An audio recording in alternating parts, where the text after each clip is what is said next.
আসল উদ্দেশ্য অন্য জায়গায়। কেন ইমাম মানবো, কেন আল্লাহ বলি মানবো, কেন বলির দরবারে যাওয়ার দরকার হয়? তাই আমার আলোচনার বিষয়বস্তু, ও বন্ধুরা আমার, ভাইরা আমার, উনি সব তিনটা প্রশ্ন সঠিকভাবে দিয়ে দিলেন। আরেকটা প্রশ্ন, তোমার আল্লাহ এখন কোন দিকে? উনি বললেন মোমবাতি জ্বালাও, আলো কোন দিকে কতটা স্কয়ার ফিটে মাপতে থাকে, কারণ আলো চতুর্দিকে সমান। বললেন আমার আল্লাহ যেহেতু তিনি নূর, তিনি সব দিকে সমান। এইটার উত্তর পেয়ে গেলেন। বন্ধুরা আমার, তিনটা প্রশ্নের উত্তর দিলেন। দেওয়ার পর ওরা বলল আর কেন বিলম্ব, আসুন আমরা মুসলমান হয়ে যাব। 16 বছর বয়সে ইমাম আবু নোমান 53,313 জন অমুসলিমকে একসঙ্গে তিনি মুসলমান বানায় ফেললেন। 53,313 জনকে। এখন বললেন চলুন দারুল ফাকাত আমার ওস্তাদের কাছে যেতে হবে। পার হবো কেমনে? 53,313 জনের পার করতে কয়টা নৌকা, কয়টা স্টিমার, কয়টা জাহাজ দরকার? উনি বললেন কোনো জাহাজ লাগবে না, স্টিমার লাগবে না, লঞ্চ লাগবে না। আমার কোমরের সঙ্গে রশি দিয়ে ফেল দাও। কোমরে রশি দিয়ে ফেল দিলেন। সমস্ত লোকজন বললেন চোখ বন্ধ করো, আমি হাঁটলে তোমরা হাঁটবা, আমি দাঁড়াইলে তোমরা দাঁড়াবা। যতক্ষণ চোখ না খুলতে বলবো ততক্ষণ পর্যন্ত চোখ খুলতে পারবে না। উনি সমুদ্রের উপর দিয়ে হাঁটতে হাঁটতে নদী পার করে ফেললেন। পার করার পরে বললেন তোমরা চোখ খোলো। সবাই চোখ খুলে তাকাইয়া দেখে সবাই নদী পার হয়ে গেছে। কারোর পায়ে সামান্য পরিমাণ পানি লাগে নাই, কারোর জুতা পর্যন্ত ভেজে নাই। একেবারে নির্বিঘ্নে তারা সমুদ্রের উপর দিয়ে হেঁটে নদী পার হয়ে গেছে। ওরা বলি কি দেখবা? মুসলমানের খেলা। হুজুর কৌশল করেছেন না জানা তো ইলা বিলাদিল্লাহি জামান কাখর দালাতিন আলা হুকমিল ইত্তিসালি আসসালামাই নূর চশমে আম্বিয়া আসসালামাই বাদশাহে আউলিয়া। সুবহানাল্লাহ। ও বন্ধুরা আমার, ও বন্ধু, রাত গভীর হয়ে যায়।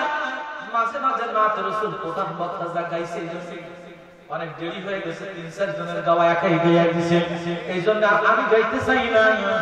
আমি না গাইয়া দেখি যাই সামনের দিকে যদি একটু মাঝে সময় পাই একটা গাইলে অসুবিধা হবে? একটু মাঝে এখন না, এখন ও বন্ধুরা আমার, তো ইমাম আবু নোমান যখন পার হয়ে গেছে দারুল ফাকাত 12 ক্রোশ দূরে, 12 ক্রোশ দূর থেকে ওস্তাদগণ দেখতে পাচ্ছে মুসলিমরা নদী পার হয়ে গেছে। তারা চিন্তা করতেছে ওরা মুসলমান হয়ে আসতেছে না অমুসলিম। এই চিন্তা যে করতেছে আবু নোমান ইবনে সাবিতের কলবের মধ্যে তা ধরা পড়ে গেছে। ওই ছোট বয়সে কলব কারে বলে, কলবের মধ্যে ধরা পড়ে গেছে। উনি সাথে সাথে হাতে রাখা তরবারিটা উঁচু করেছে। 12 ক্রোশ দূর থেকে ওস্তাদ দেখতে পাচ্ছে আবু নোমানের তরবারিতে লেখা দেখা যাচ্ছে লা ইলাহা ইল্লাল্লাহু মুহাম্মাদুর রাসূলুল্লাহ। সকলে মুহাব্বতের আওয়াজে বলুন সাল্লাল্লাহু আলাইহি। ওরা মুসলমান হয়ে গেছে। আসলো ওস্তাদ দৌড়াইয়া যাইয়া আবু নোমান ইবনে সাবিতকে বুকের সঙ্গে জড়াইয়া ধরছে। ধরে বললেন বাবা তুমি এই দুঃসাধ্য অসাধ্য কাজ কেমনে সাধন করলে? উনি বললেন হুজুর আমি সাধন করার কে? যখন ওরা আমার কাছে প্রশ্ন করতেছিল ওই সময় আমি যখন ওদের দিনের মধ্যে তাবুর মধ্যে যাইয়া টেন্টের মধ্যে যাইয়া যখন হাজির হয়ে গেলাম, ওই সময় আমি তাকাইয়া দেখলাম আমার ডান কাঁধের উপরে আমার নূরের নবী বসা। রহমতের নবী কাঁদিয়া বলছে আবু জামাল তুই যেন ভয় করিস না, ভয় করিস না। ওরা যতই প্রশ্ন করুক আমি রহমতের নবী তোর উত্তর শুনাইয়া দিব। আমার নবী জিন্দা নবী মুর্দা নবী না। কোন পাগলে বলে নবী গায়বে জানে না, এলেন শহর গো নবী শাহে মদিনা। লম্বা দৌড়া অবৈধ আমার রহমতের নবী কাঁধের উপরে। অনেকে বলে নবী পুড়ে মাটি হয়ে গেছে, নাউজুবিল্লাহ। নবী মরা?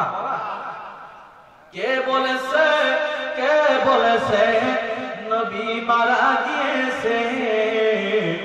মরে নাই, মরে নাই, নবী মদিনায় আছে। ও বন্ধুরা আমার, ওই রহমতের নবী ইমাম আজম আবু হানিফা রাহমাতুল্লাহ আলাইহি বলেন, আমার কাঁধের উপর আমার রহমতের নবী দাঁড়ানো। আর একটু মহব্বতের আওয়াজ দাও। আমার কাঁধের উপরে রহমতের নবী দাঁড়ানো। আমার নবী উত্তর শুনাইয়া দেয়, আর আমি সেই জবাবগুলো শুনাইয়া দেয়। বন্ধুরা আমার জিজ্ঞাসা করলো, বাবা এত বড় কঠিন কাজ তুমি কেমনে সাধন করলে? উনি বললেন, হুজুর আমি অল্প বয়সে আমি বেশি নামাজ পড়তে পারি না, বেশি রোজা রাখতে পারি না, তবে একটা কাজ আমি করেছি, যেই দিন আমার বয়স 6 বছর সেইখান থেকে 16 বছর, এই 10টা বছরের এমন কোন সূর্য উদয় হয়নি, অস্তমিত হয়নি, এমন সন্ধ্যা হয়নি, সকাল হয়নি, যে এই 24টা ঘন্টার মধ্যে আমি 33,000 বার দুরূদ শরীফ পড়ি নাই। এমন কোন দিন আমার আল্লাহ, আমি আবু নোমান নামাজ থেকে আমার আল্লাহ গুজরান করে না। প্রতিদিন আমি 33,000 বার দুরূদ শরীফ পড়েছি। ও বন্ধুরা আমার, ওনার কাছে প্রশ্ন সহজ হবে না, তো সহজ হবে কি আপনার কাছে, আমার কাছে? উনি বললেন, মনে আছে ছাগল, ছাগলের বাচ্চা মনে আছে তো? অর্ধেক ছাগল আর অর্ধেক মাথার দিক কুকুরের মতন, বডির দিকটা ছাগলের মতো। ইমাম আবু ইউসুফ রাহমাতুল্লাহ আলাইহি বলছে, বাবা এটা সামান্য উত্তর। কয় কিসের উত্তর? আপনি আমার একটু শোনান, আমার আর তর্স হইছে না, আমার একটু শোনাইয়া দে। এটা ছাগল না কুকুর আমি কেমনে ডিসাইড করব, কেমনে পার্থক্য করব? উনি বললেন, বাবা একটা কাজ করো, এক পাতিলার মধ্যে গোশত দাও, আর এক পাতিলার মধ্যে কিছু ঘাস দাও। ছাগলে কখনো গোশত খায় না, আর কুত্তায় কখনো ঘাস খায় না। কথা বলেন ঠিক কিনা? দুইটা পাতিলার মধ্যে দাও, যদিও গোশের পাত্রে মুখ লাগাই তাইলে বুঝবটা কুত্তা, আর যদি ঘাসের পাতিলার মধ্যে মুখ লাগায় তাইলে বুঝবো ওটা ছাগল। পাগা পেয়ে গেছি, সমাধান হয়ে গেছে। এইবার একটা মানে স্পর হবে, একটা সমাধান হবে। দৌড়ে গেছে বাড়িতে, এক পাতিলার মধ্যে নিয়ে সাপ দিয়েছে ঘাস, আর এক পাতিলার মধ্যে দিয়েছে গোশত। হ্যাঁ ব্যাকল করেছে কি, একবার গোশের পাতিলার মধ্যে দিয়েছে, একবার ঘাসের পাতিলেও দিয়েছে। এত আশা করে আসলাম আজকে সমাধান হবে। আমার নাসির ভাই এসে হাজির হয়ে গেছে। ভাইরা আমার, তো দুই পাতিলার মধ্যে দুবার মুখ লাগাইছে। তুই আমার সর্বনাশ করলি, দুই পাতিলায় মুখ দিলি। আমি মনে করলাম এবার একটা স্পর্শ হবে, কিন্তু হইল আমার ওই ছাগল না কুত্তা বুঝি না, ওই একবার ঘাসের পাতিলায় নিতেছে, আর একবার গোশের পাতিলায়। তাতে কি হুজুর তাহলে সমাধান হবে কেন? সমাধান কি শেষ হয়ে গেছে? যতক্ষণ সমস্যা থাকবে ততক্ষণ আমি আবু ইউসুফ সমাধান দিতে থাকবো। সমাধান শেষ হয় নাই, সমাধান দেব। তো হুজুর কি সমাধান বলি? বন্ধুরা এবার আবার দৌড়েছে, হুজুর একটু সমাধান বলে দেন। মনে আছে তো? মহিলার কাপড়, হিজড়ার কাপড় পাকা, এই প্রশ্নটার উত্তর কিন্তু আপনাদের কোন আগে কাছ থেকে নিতে হবে। আপনারা নিয়ে যদি আগামী বছর আল্লাহ যদি এই জমিনে কবুল করে, তাইলে ভালো, না করলে তো এই পথে তো যাবো। আমার কিন্তু সমাধান শোনাইতে হবে, আর না হয় মাযহাব মানতে হবে। যদি মাযহাব মানেন সমাধান আমি শুনাইয়া দিব, আর যদি মাযহাব না মানেন তাহলে সমাধান আপনারে দিতে হবে। ও বন্ধু, বন্ধুরা, ইমাম আবু ইউসুফ ডাক দিয়ে বলে, আল্লাহর বান্দা, সমাধান শেষ হয়ে যায় নাই, একটা লাঠি নাও, হাতের মধ্যে পিটানি দাও একটা। যদি কুত্তার মতন ঘেউ ঘেউ করে ডাকে তাহলে বুঝবা কুত্তা, আর যদি ছাগলের মতন ভেবা করে ডাকে তাহলে বুঝবা ওটা ছাগল। এইটা তো দুই রকম ডাক্তার সাথে দিতে পারে। ব্যাপক দুইবার দুই পাত্রের মতো মুখ দিতে দিছে, কিন্তু দুই রকম ডাকবে কেমন? এইবার একটা কাম হবে, ও বন্ধুরা আমার, বাড়ি যাইয়া লাঠি একটা নেছে কায়দা মতো দেশে পিটির মতো দিছে একটা শেষে দেওয়ার পরে ছাগলের মতো ভেবা করে ডেকে উঠছে। এইবার ভাই আল্লাহ, এইবার কামটা হইছে, এইবার একটা সমাধান হয়েছে। হুজুরে যায় কয়, হুজুর বাচ্চা ছাগলের মতন ডাকছে, তাইলে এক কাজ করো, ওটা ছাগল, ওটা তোমরা খাও, কিন্তু মাথাটা খাইও না। কেননা কুকুরের মতন দেখতে অস্বাদের জিনিস খাইলে ওর ভিতরে স্বাদ চলে আসে, এই জন্য ওটা খাবা না, ফেলে দাও, বডিটা খাইয়া ফেলো। ওটা কুত্তা না, ওটা ছাগল। ও বন্ধুরা আমার, এই সমস্যার সমাধান ইমাম ছাড়া কোরআন হাদিসে কোথায় পাবেন? ও বন্ধুরা আমার, ইমাম আবু নোমানের দরবারে একটা আপেল ফল, একটা মহিলা লাল রঙের আপেল ফল প্যাকেট করে পাঠাইয়া দিছে। আমাদের কাছে দিন কি করবো, আমরা আপেলটা কেটে খাওয়া শুরু করে দেবো নাকি? উনি দেখলেন আপেল পাঠাইছে, বলছে একটা ছুরি নিয়ে আসো। উনি ছুরি নিলেন, মাঝখান থেকে আপেলটারে দুই টুকরা করলেন। এইবার ওই দুই টুকরা আপেল আবার প্যাকেট করে উনি পাঠাইয়া দিলেন। লোকজন বলল, হুজুরি আশ্চর্য জিনিসের মানে কি? কি করলেন আপনি? আপেল দিছে আপনি খাবেন, তা না খেয়ে প্যাকেট করে আপেলটা মাঝখান থেকে কাটলেন, কেটে আবার প্যাকেটে ঢুকে পাঠিয়ে দিলেন। বাবা অত সহজ, অত সহজ? ওই ব্যক্তি আপেল আমার খাবার জন্য পাঠায় নাই, ওই ব্যক্তি আপেল পাঠাইছে আমার কাছে একটা মাসআলা জিজ্ঞাসা করেছে। কি জিজ্ঞাসা করছে?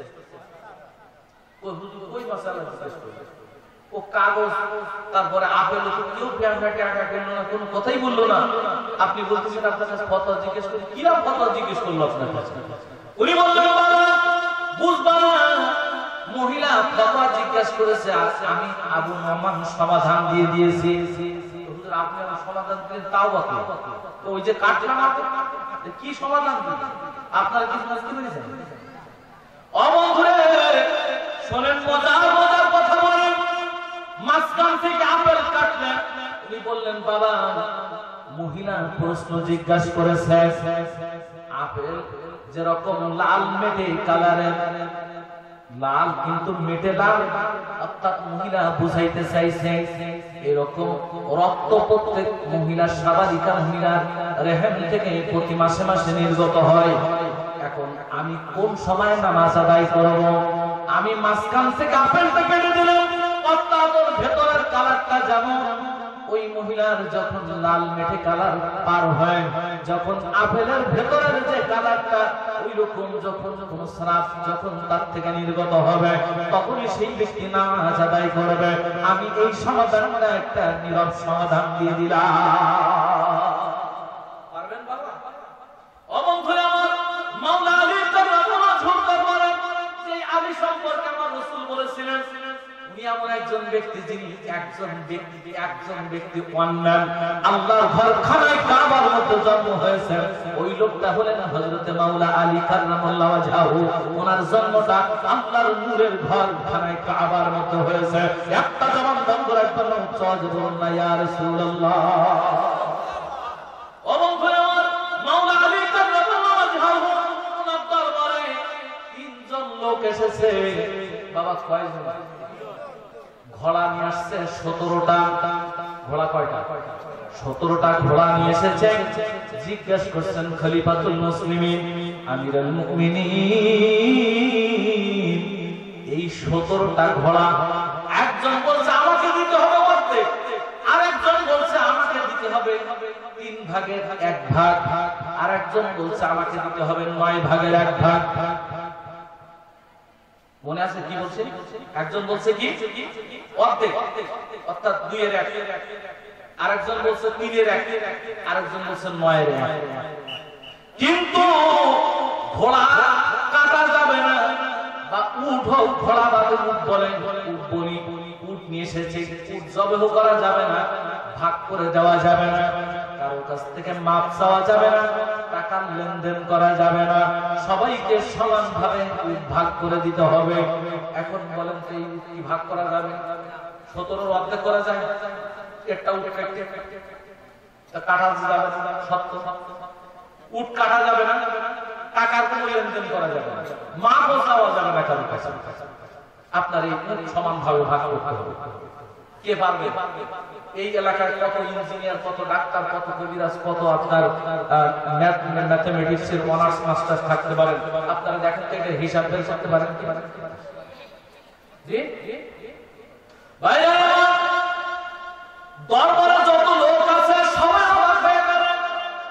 আজকে এত কঠিন কঠিন প্রশ্নের সমাধান তিনি করেন, আজকে এই প্রশ্নের সমাধান উনি কোনোভাবেই করতে পারবে না।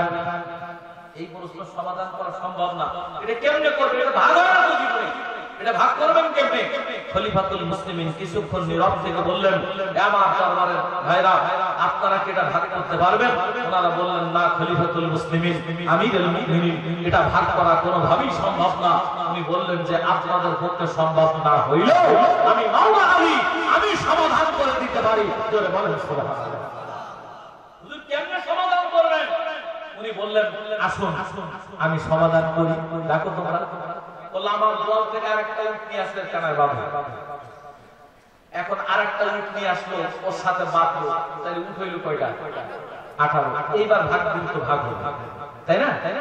এখন ওনার উটটা যাবে খাওয়া, বিচারকের উট তো খাওয়া যাবে। এখন উনি বললেন, বাবা আব্বা চলে যাচ্ছেন না, আবার আসবো।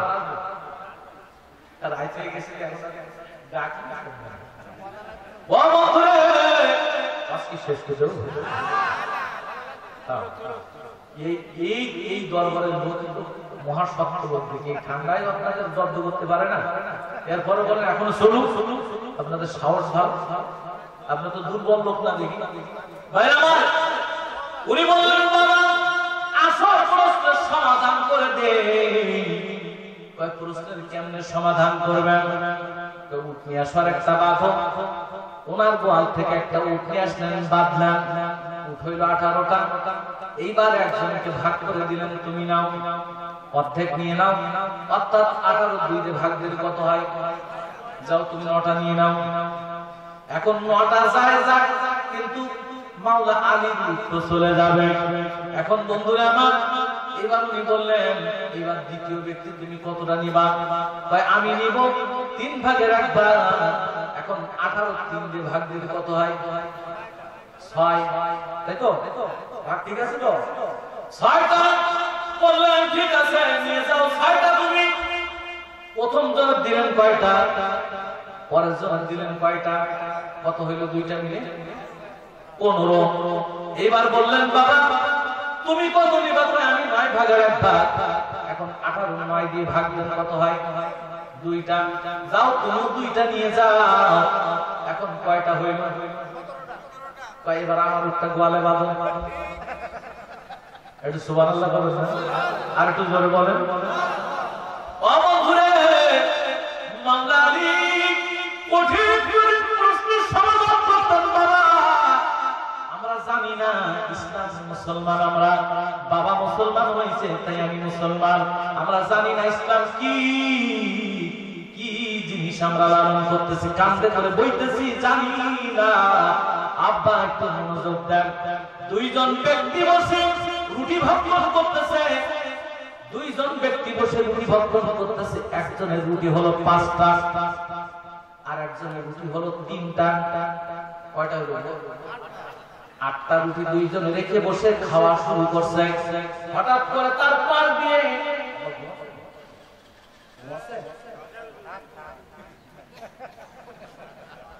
আপনার ওয়াজ হয়ে গেলে শেষে কিন্তু বাড়ি যে হাতে নিতে হাতে কি বলবো?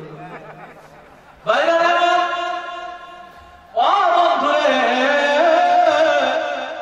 মাওলা আলীর দরবারের বিচার কত কঠিন একটু চিন্তা করে দেখো।